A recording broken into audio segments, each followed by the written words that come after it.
Yeah, I'm outside on the grill, and the first sort of difference you'll notice with this version of stewed saltfish with tomato is that we're grilling or roasting them over fire, well, coals. If you wanted, you can do the same thing in your oven. So what I would recommend doing is rub them down with some olive oil, put it in a baking dish, into the oven, turn on the broil setting, which is about 525 degrees, and roast them off there. You want them nice and tender, but out here what I will get, see those sort of charred bits there?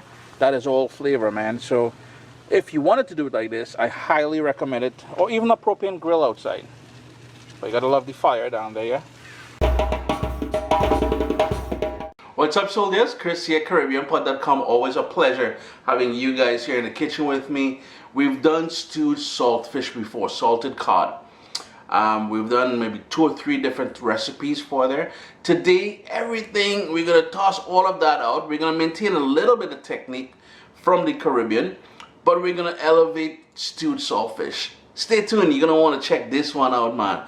After the tomato has cooled down, you will notice there's quite a bit of liquid that came out of it. Save that liquid. What we're doing, we're taking it out. They're cool now, so they're easy to handle.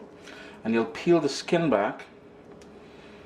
And you will discard that, and then top part, slippery buddy, you would just remove the top sort of part there, that tough part.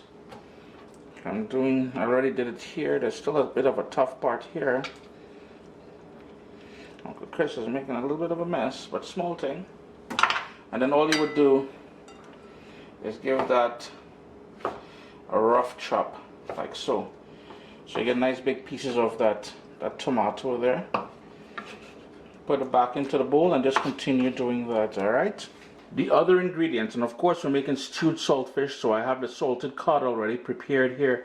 If you go to my food FAQ channel, you will see how to do that. And it's basically you boil the salted cod to remove most of the salt and to rehydrate it, drain it out, and then you would flake it. I use boneless.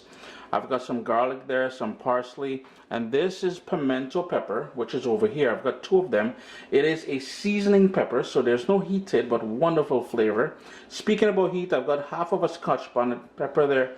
I've got a large onion. I've got 3 scallions, a bell pepper, some capers, some olives stuffed with pimentos. Not the same pimento as the pimento pepper. And we've got some thyme over there. Got a nice wide pan on a medium heat, and we want about 3 tablespoons of olive oil. Right away we're gonna go in with the onion.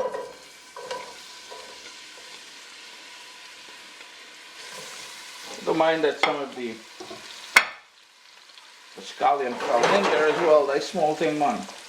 And then we're gonna go in with the garlic. We just smash it there with a knife.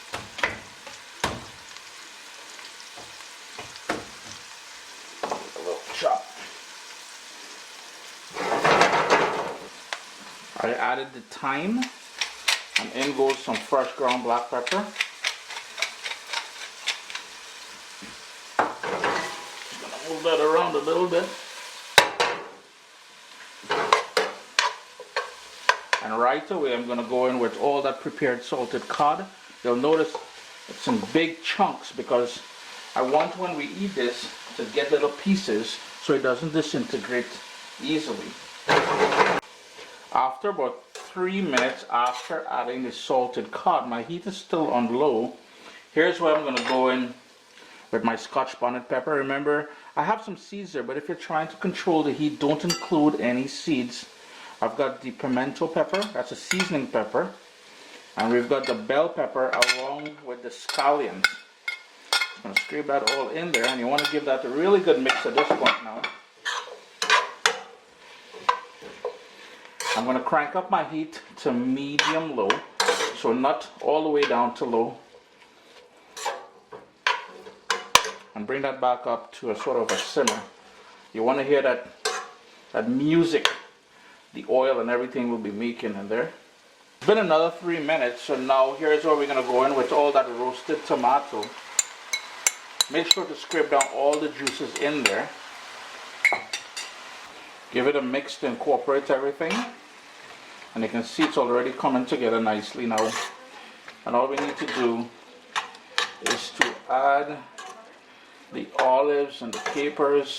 Now I won't add any salt to this because the capers will have a sort of salty element to it. There's still quite a bit of salt left back in the salted cod.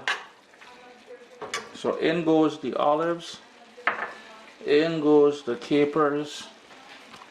To give it a little bit more color and body, I'm going to go in with a tablespoon and a half, closer to 2 tablespoons of tomato paste. Notice I've got a nice little bubble going on there, so I'm just going to move it around a little bit and just let that continue stewing down there. Boy, it's real niceness coming out of that. The entire kitchen is smelling lovely. Give it another quick stir. And how are we going to finish this off now? Obviously taste it for salt, because sometimes, you know, you can remove most of the salt, if not all of the salt, from that salted cod. So taste it for salt and adjust it to your own liking. I like going in with a little bit of chopped parsley in there, and something my mom would always do for my dad. And according to my dad, lady with the sweet oil, and sweet by sweet oil he means a little drizzle of olive oil, just to finish it off. Chris here, CaribbeanPot.com. Not your typical everyday stewed saltfish, but I assure you, you will want to give this one a try.